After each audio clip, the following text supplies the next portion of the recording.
Mesdames et messieurs, bonjour, bienvenue sur votre émission des livres et des lettres. Aujourd'hui, on va aller à la découverte de notre ouvrage avec un autre auteur. Ce n'est pas un grand écrivain en réalité, mais l'ouvrage qu'il publie est très édifiant, en tout cas pour ceux qui ont envie de se battre pour réussir dans leur vie, puisque, humblement, il nous le dira certainement, lui, il a essayé de gagner la ciel. Il s'agit de Émile Amadi, qui a publié Zéro à Héros, ma foi en Christ, mon espérance dans la réussite. C'est lui notre invité de ce matin. Monsieur Amadi, bonjour. Oui, bonjour. Merci beaucoup d'avoir accepté mon invitation. Merci à vous aussi. Alors, on vous sait, comment on peut le dire, commerçant tout court. On vous sait spécialiste des matériaux de construction. Mais de la vente des pointes à la prise de la plume pour écrire, il y a un grand pas. Qu'est-ce qui vous a amené justement à faire ce pas-là? Je vous remercie à nouveau. Vous savez que j'ai quitté très loin. Et pour ne pas vivre sur la terre, autrement, De façon inutile. j'ai profité pour laisser quelque chose avant de partir. C'est quoi? C'est une façon, ou c'est votre façon à vous de vous immortaliser, c'est ça? Oui, oui, oui. Parce que mon histoire est longue. On ne peut pas tout raconter ici maintenant. Donc, pourquoi j'ai fait sortir ce livre? C'est tout juste pour encourager la jeunesse d'aujourd'hui. Ceux qui sont déjà désespérés, ceux qui ont déjà fini leurs études, qui sont dans le chômage. Une fois lu mon livre, ils sauront qu'il y a de l'avenir. Mais le sous-titre, à la limite contradictoire par rapport au titre lui-même, parce que de zéro à héros, c'est la force, l'engagement dans la réussite quotidienne, mais en même temps vous mettez là la foi, et le livre s'ouvre même par, je dois dire, une grande partie consacrée à Dieu et à votre foi. Pourtant vous êtes un homme d'affaires, est-ce que ce n'est pas contradictoire ça? Les affaires et Dieu, c'est pas la même chose, non? Vous savez pourquoi j'ai donné le nom de Zéro à Héros? J'ai quitté le village à l'âge de 15 ans, après avoir eu mon CEP. Mes parents n'ont plus les moyens de m'envoyer au collège. Et c'est ça qui a fait que mon grand frère, aux mêmes années, mon grand frère a eu son bac et j'ai décidé de le suivre pour arriver à Cotonou. Donc une fois arrivé à Cotonou, il m'a placé chez un Dadia à Tokpa. Je vendais des pièces détachées avec lui pendant 5 ans. Et après la chute des pièces détachées, mon tuteur est obligé d'ouvrir une plomberie. Et je fais partie des gérants en ce temps. Donc dans le temps, ça ne me plaisait pas de quitter Tokpa parce qu'on trouve des petits sous à côté. Donc, comme Dieu sait faire ces choses, je suis obligé de m'humilier et accepter la demande de mon tuteur. Donc j'ai fait 3 ans avec lui dans la plomberie. Et comme la manière dont j'accueillais les clients fait qu'un plombier m'avait fait un coup un jour qu'il a une petite plomberie à Glas et qu'il n'a personne dedans, qu'il fait que j'aille rester dedans. Donc on a parlé, il a augmenté 5 000 au salaire que je gagnais chez mon tuteur. Et c'est ça qui m'a fait quitter chez mon premier tuteur. Alors que depuis que j'étais dans les pièces détachées, le fait d'aller en apprentissage pour être mécanicien me plaisait. Une fois fait sortir le mot, mes camarades me décourageaient que je suis déjà trop âgé. Vous avez quel âge dans le temps alors? J'avais 16 ans, 17 ans, 18 ans. Parce que j'étais venu à Cotonou en 1995-96. J'avais à peine 15 ans, 16 ans. Donc c'est dans les années 98 que j'ai commencé par dire que je vais faire la mécanique. Donc mes camarades me décourageaient. Une fois venu dans la plomberie, je commence encore à dire que je dois aller en apprentissage en plomberie. Et ils me décourageaient, les apprentis de mon patron, parce que mon deuxième patron est plombier. Donc, une fois venu chez lui, c'est moi qui traite tous ces devis et je mets ça au saisie et puis lui, il contrôle et il fait dépôt au client. Donc, c'est cette main-d'œuvre qui m'a encouragé à aller en apprentissage. Et vous avez fait la plomberie? Oui, moi, j'ai gagné des miettes et lui, je vois que des 250 000, 300 000, 500 000 comme main-d'œuvre. Donc, c'est la main-d'œuvre qui m'a encouragé à aller en apprentissage. Et comme le début de toute chose est difficile, c'est pas facile. Je regardais derrière. Ah, mes camarades, mes amis m'ont dit que je ne peux plus faire. Donc c'est moi-même qui ai décidé. Donc j'irai jusqu'au bout de mes rêves. C'est ça qui m'a poussé à aller jusqu'au bout de mes rêves. Vous avez fait plomberie? Oui. Plutôt que de la mécanique qui vous plaisait? Oui. Vous avez dû orienter. Et je demandais, pourquoi vous ouvrez votre ouvrage par Dieu et beaucoup de Dieu comme ça, alors que vous êtes un homme d'affaires? Je remercie beaucoup mon premier tuteur. C'est lui qui a fait que je suis enraciné dans la chrétienté aujourd'hui. Parce que j'étais catholique. Une fois venu chez lui, il a dit que lui, il est évangélique, que je dois commencer à aller avec lui. Donc, en ce temps, moi, je croyais qu'il est en train de me taquiner, de me faire du mal, alors que c'est une formation. Ah bon? Donc, tous les vendredis, les anciens, les pasteurs viennent faire de veiller avec nous. Et c'est ce pas que moi je suis jusqu'au jour d'aujourd'hui. Oui, mais qu'est-ce qu'on gagne à avoir foi en Dieu comme ça, à aller à l'église comme ça? Vous savez, sans Dieu, l'homme ne peut rien. Sans Dieu, l'homme ne peut rien. Même les féticheurs, les bokonos, quand ils font tout, c'est Dieu qui l'implore là-dessus. Oui, mais c'est quand même curieux. Un homme d'affaires, les affaires, c'est les affaires. Et on sait que un politicien a dit les affaires, ce n'est pas forcément la chose la plus catholique du monde. Alors comment est-ce qu'un homme d'affaires arrive à concilier justement sa foi avec Dieu? Est-ce que quelque part il n'y a pas une hypocrisie? Même moi, j'avoue aujourd'hui que c'est Dieu et c'est Dieu seul que moi j'ai mis devant. Et mes affaires prospèrent. Et je ne pense pas quitter sur cette voie. Est-ce que vous aviez exercé votre métier que vous aviez appris, la plomberie?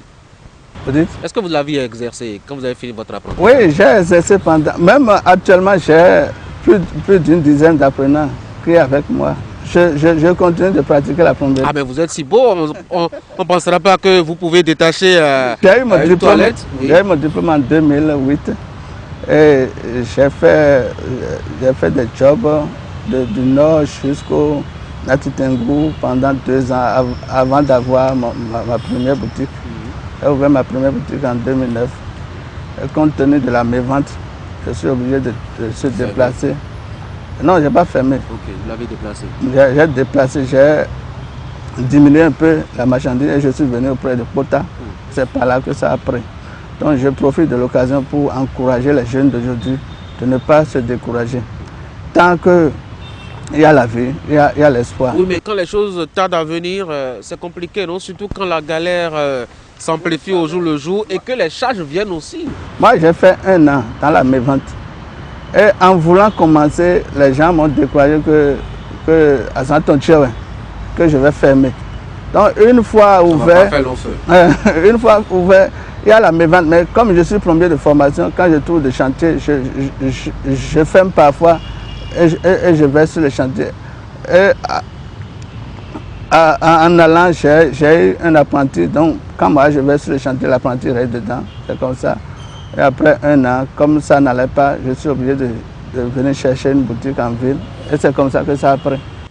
J'ai lu dans le livre que vous aviez même été conducteur de taxi-moto et ça vous a gêné à un moment donné.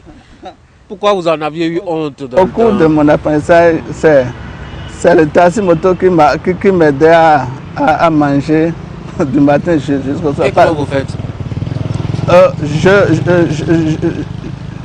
Je me lève tôt le matin, à 6 h comme ça, et je prends les élèves, les écoliers. Même j'ai même 2 parents qui m'ont confié leurs enfants et je pars pour les prendre et déposer à l'école. Parfois, je trouve des clients et je ne contrôle même pas l'heure. Et je pars au service en retard. Et le patron, il ne vous condamne pas? Ah, ils m'ont frappé une fois pour ça. Ah bon? Le jour où sa femme m'a trouvé en tenue de SEM là, c'est ce jour-là que j'ai eu un peu honte. Parce que je cachais quoi. Je ne veux Oui, pas mais que... pourquoi est-ce que vous en avez honte si c'est ça qui vous faisait manger? Non, vous voyez, c'est moi-même qui m'a mis moi-même en apprentissage. Donc, je ne veux pas que personne, que quelqu'un trouve que je n'ai pas quelqu'un derrière. Quoi. Okay, je n'aime pas... Ouais, ouais, ouais. Même parfois les dimanches, je néglige l'église parfois et je compte. Parce que dimanche, on trouve beaucoup de clients. Mais à un niveau donné, j'ai dit non. Le zèle ne va pas prendre la place de Dieu. Donc j'ai dû laisser. Ceux qui ont des métiers et abandonnent pour Zem là, c'est pas leur faute. Ah bon? Quand tu as eu le cours de Zem là, il y a beaucoup d'argent dedans. Moi j'ai connu un Zem qui a beaucoup de taxis en ville maintenant et il continue de conduire Zem. Non, sérieusement? Je vous jure. Il y a des Zem qui ont des taxis. Vous allez me donner envie de déposer le micro et d'aller faire. Il y a beaucoup de sous dedans. Ah bon? Quand tu fais on gagne à peu près combien par jour quand on est conducteur taxi-moto dans une ville comme Cotonou? Moi, je trouve 6 100. Quand j'enlève les carburants, là, je trouve 6 000, 5 000 parfois. Waouh! Les dimanches. Mais les jours ouvrables, je trouve 2 000, 1 000 francs. Mais je ne fais pas toute la journée. Je fais le matin et puis dans la soirée. Et qui vous a trouvé la moto qui vous a servi à faire ça? Non, la moto, j'ai eu la moto au cours de mon apprentissage. Après avoir fait 1 an, en voulant partir au service, quelqu'un est en train de demander où il va trouver un plombier. Et vous savez, moi je n'ai pas encore fait 1 an en apprentissage avant de faire une carte de visite. J'ai fait mon propre carte de visite et j'ai mis plombier là-dessus. Donc, en voulant partir au service, il y a un monsieur qui est en train de demander à quelqu'un où il va trouver un plombier. Comme moi j'ai entendu, je me suis arrêté et je me suis approché du monsieur. Je lui ai dit que je suis un plombier. Et il m'a vu, je suis même sans engin en ce temps, je suis en train de marcher. Il a dit que vraiment que je suis un maître, qu'il veut un maître plombier. Il a dit oui, que je suis un maître plombier. Donc j'ai fait sortir ma carte et il a dit de le suivre. Arrivé à la maison, il m'a donné le plan. Je ne connaissais rien dans le plan en ce temps. Donc, arrivé au service, moi je me suis approché de mes sous-patrons et ils m'ont aidé à faire le devis. Je suis allé déposer. Et par la grâce de Dieu, j'ai eu ce chantier. Ah, c'est votre premier chantier, ça? Oui, et c'est... C'était à peu près combien pour la main-d'œuvre? J'ai gagné plus de 500 000. Parce que c'est R+1. Wow. Et c'est mes sous-patrons qui m'ont aidé à finir ce chantier sans que le patron le sache.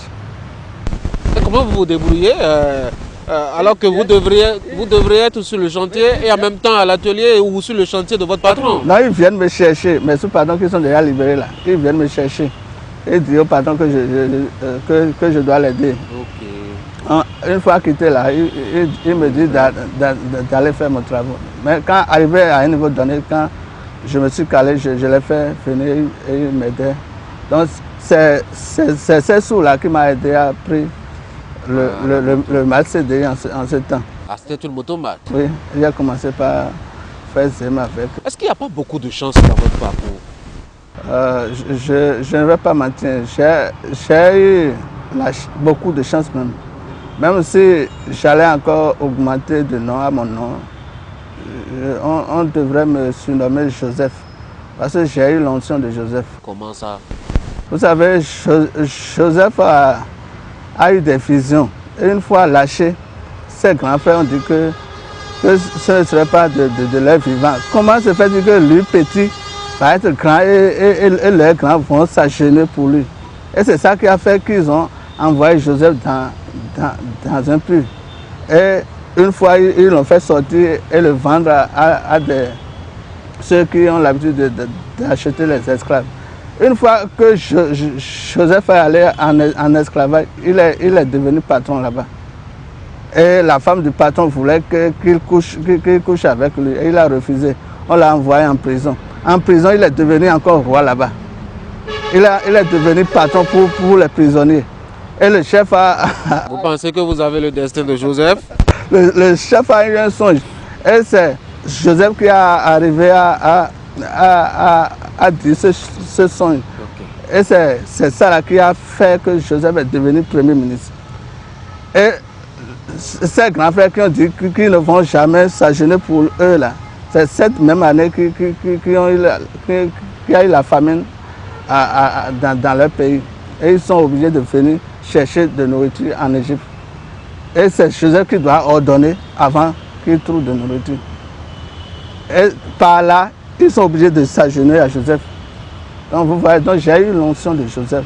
Mon parcours montre clairement que j'ai eu l'onction de Joseph. Vous avez choisi quand même, c'est curieux, hein? Pendant que vous gagnez beaucoup de sous avec la moto mat, de continuer surtout à apprendre, de finir l'apprentissage, d'avoir votre diplôme et surtout d'exercer votre métier. Alors même que c'est le contraire chez les jeunes où ils finissent d'apprendre mais ils préfèrent aller faire le zéro. Comment se fait ce choix? Comment se fait cette résistance-là à l'argent pour continuer à travailler? Vous savez, l'apprentissage c'est un passion pour moi. Donc je ne peux pas laisser mon boulot pour Zem. Une fois que j'ai décidé d'aller en apprentissage, j'ai écouté beaucoup de découragement. Donc le premier chez qui j'ai resté avant d'aller en apprentissage, je les ai dit que moi je vais faire la plomberie, finir et acheter ma propre voiture, conduire, venir les montrer. Donc tout ça là est gravé dans ma mémoire. Et une fois, quand les découragements viennent, je me rappelle de tout ça là. Et un jour, j'ai dit à mon patron que vouloir c'est pouvoir, que une fois décidé, faire l'apprentissage, que je dois terminer. Parce que le jour où Valentin m'a amené chez mon patron à qui je dois rester. Valentin, c'est votre grand frère? Oui, Valentin est mon grand frère. C'est lui qui m'a amené chez mon patron, chez qui j'ai fait l'apprentissage. Mon patron m'a demandé, ah, Aimé, je te connaissais, hein, tu as l'habitude de me vendre des matériaux de construction. Tu es sûr de faire l'apprentissage jusqu'au bout. Mon premier apprenti n'a pas pu terminer. Et je lui ai dit que, patron, vouloir c'est pouvoir. C'est moi-même qui a décidé de faire l'apprentissage. Donc je dois aller jusqu'au bout. Donc, une fois, au cours de mon apprentissage, en voulant créer ma carte de visite, j'ai écrit PVP. Donc c'est depuis mon apprentissage que j'ai... PVP c'est quoi? Plomberie, vouloir c'est pouvoir. Ah d'accord, donc c'est par là que votre pseudonyme est né. Vous aviez parlé un peu de l'école, de la formation de façon générale, de la formation formelle et informelle. Quand vous voyez un peu comment l'école forme et comparé à comment la vie et l'apprentissage forment, quelle est votre analyse? Vous savez, l'école, c'est pas mal. Mais il faut avoir une formation à côté. Parce qu'à l'étranger aujourd'hui, on ne demande pas quel diplôme tu as, qu'est-ce que tu sais faire. Donc, tu peux avoir des diplômes, mais il faut avoir une formation à côté. Quel genre de formation? N'importe quelle formation. Ah ouais? On peut faire la maintenance, on peut faire l'informatique, on peut faire auto-école, parce que auto-école peut t'aider à avoir un gros boulot. Même, tu peux faire l'apprentissage, après avoir fini tes études, tu peux aller en apprentissage. Avec l'humilité, tu peux le faire. Moi, mon sous-patron était professeur avant d'aller en apprentissage. Mais aujourd'hui, on peut dire qu'il a déjà son doctorat en plomberie. Ah ouais? Oui. Et il conduit des gros caisses aujourd'hui. Vous pensez toujours à la voiture. Vous avez beaucoup les voitures, hein, ce que je vois. Alors, vous aviez écrit qu'il faut, en tout cas en entreprise, être très créatif. Oui. Est-ce que c'est important vraiment? Vous savez, la créativité se fait dans des domaines que tu connais. Moi, je ne peux pas être plombier maintenant et aller ouvrir une clinique ou bien une clinique. Les gens vont me gruger facilement. C'est clair. Donc c'est pourquoi moi j'ai commencé par la plomberie. Et c'est la plomberie qui m'a poussé à aller dans tous les domaines aujourd'hui, dans tous les matériaux de construction. Donc je vends tous les matériaux de construction aujourd'hui. Une fois avoir ton terrain, tu viens par chez moi. Qu'est-ce que vous appelez créativité? Est-ce que c'est la multiplication des activités connexes à ce qu'on a appris ou un homme doit avoir au moins 3 sources de revenus ou bien 4 sources de revenus. Ah oui? Comment il va vivre? Enfin, s'il doit être partout, à 4 endroits à la fois. Non, on doit créer. Dieu nous a créés et nous a fait en son image. Et il continue toujours d'agir. Donc nous aussi, qui sommes des hommes, on doit créer et continuer de créer. Une fois qu'il y a du souffle en nous, on ne doit pas se baisser. Ou bien, vous voyez les jeunes d'aujourd'hui, une fois quand ils ont loué une chambre salon, une fois fait le faux plafond, ils commencent pas à se vanter qu'ils sont déjà à l'aise. Non, oui, mais chacun a ses objectifs, ses limites, non? Non, il faut, une fois qu'il y a du souffle en nous là, il faut chercher tous les moyens parce que à un niveau donné, tu ne peux plus faire ce que tu es en train de faire pendant que tu es en forme et jeune. Donc, tu dois créer de gauche à droite et une fois dans l'âge de retraite et qu'on sort, tu dois commencer par vivre encore comme si tu étais encore jeune. Moi, c'est mon ambition, ça. J'ai lu quelque part, quand nous désirons nous sentir bien dans notre peau, en face de notre miroir, c'est notre fidélité à nous-mêmes que nous devrons questionner. Oui.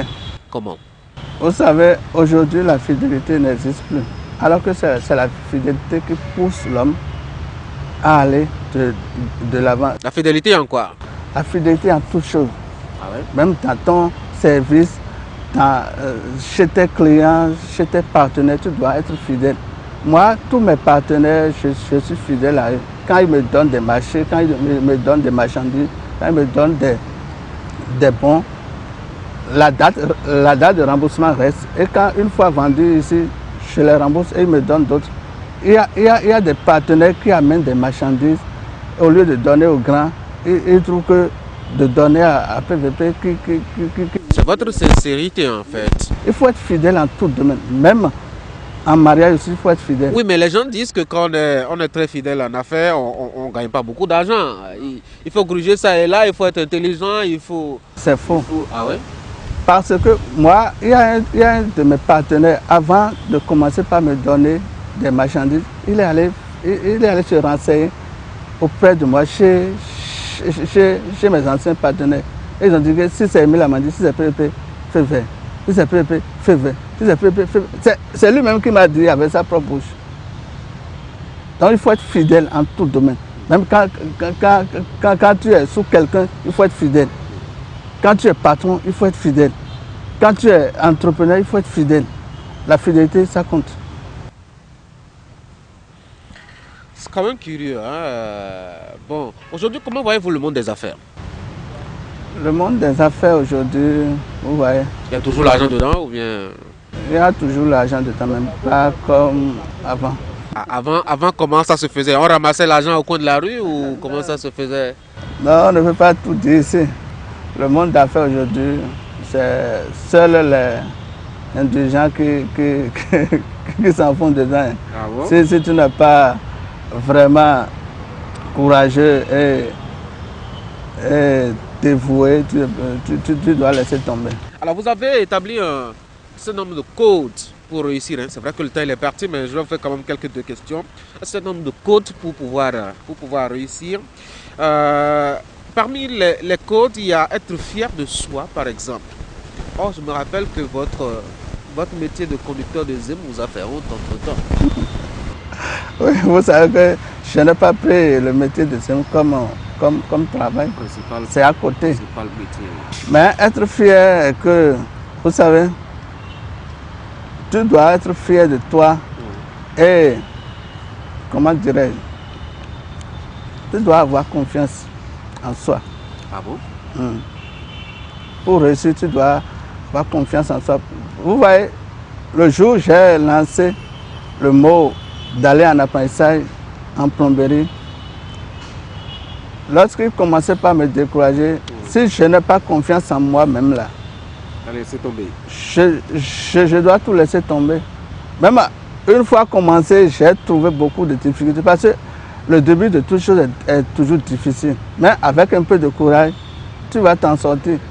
Tous les milliardaires que nous voyons aujourd'hui, tous les boss que nous voyons aujourd'hui dans des gros orchestres, quand ils commencent par raconter ces histoires-là, tu vas s'évanouir facilement. Donc chacun a son histoire. Et c'est la persévérance. la confiance en soi, la confiance en Dieu, l'humilité et le respect. Vous avez dit aussi qu'il faut côtoyer les bonnes personnes et différentes personnes. C'est quoi? Il faut éviter les gens ou bien il faut sélectionner ses amis? Vous voyez, ce livre que j'ai fait sortir a fait que 3 de mes collaborateurs sont en apprentissage maintenant. Il y a déjà 2 qui sont déjà finis en plomberie. Ils veulent m'imiter. Parce qu'une fois lu mon livre, ils ont dit que, eux seront PVP 2. Et il y a 2 qui sont déjà terminés et il y a un qui a commencé cette année. Un de mes gérants a commencé l'apprentissage en plomberie cette année. Parce que pourquoi côtoyer les bonnes personnes? Parce qu'on dit que quand tu côtoies une belle personne, toi aussi tu dois devenir une bonne personne. Et quand tu commences par côtoyer un voleur ou bien un bandit, tu dois devenir un bandit. Donc il vaut mieux d'aller avec les grands. Moi, je n'ai que des amis grands. Ah, moi, donc je ne peux pas être votre ami alors, hein, puisque moi je suis très petit. Vous pouvez l'être facilement. Merci beaucoup à vous, Émile Amadi. Je rappelle que vous avez publié Zéro à Héros, ma foi en Christ, mon expérience dans la réussite, tout récemment. Merci d'être passé sur mon plateau. Un mot pour finir rapidement. Je remercie beaucoup le chef de l'État pour tout ce qu'il fait pour la nation béninoise, parce que je vois aujourd'hui que le système éducatif n'est plus comme avant, parce qu'avant on assistait à des grèves par-ci par-là et le résultat même donne du bon chose. Donc on ne fait que remercier, féliciter notre chef de l'État et son gouvernement. Et je prie Dieu pour qu'il termine son deuxième mandat en bonne et due forme. Merci beaucoup à vous. Mesdames et messieurs, c'est la fin de cette émission. Merci d'avoir été là. Ce fut un plaisir d'avoir partagé ces quelques minutes de littérature avec vous. On va se voir samedi prochain à partir de la même heure, c'est-à-dire 11h. D'ici là, vous partez très bien.